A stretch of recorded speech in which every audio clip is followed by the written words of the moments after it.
নমস্কার, কেমন আছেন আপনারা? আজকে একটু আমরা মাকে নিয়ে আলোচনা করি।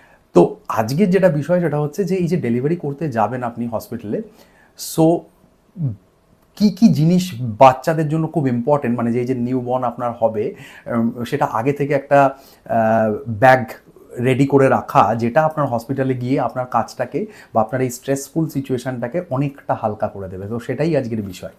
সো মেনলি যেটা প্রথম ইম্পর্টেন্ট, আপনি ফার্স্ট যেটা ইম্পর্টেন্ট যে ব্যাগ রেডি করা শুরু করবেন যখনই আপনার গেস্টেশনাল এজ 34, 35, 36, ওই 35 উইক্সের কাছাকাছি হবে। কারণ তারপরের থেকে কখন ডেলিভারি হবে সেটা কেউ জানে না।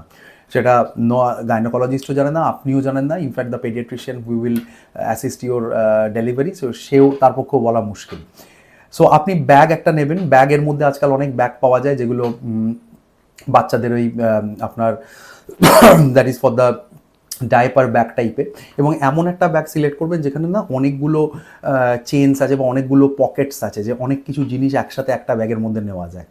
তো এই ব্যাগটা ফার্স্ট পয়েন্ট হচ্ছে রেডি করবেন একটু আগে, 35 উইক্স থেকেই এই ব্যাগটা রেডি থাকবে।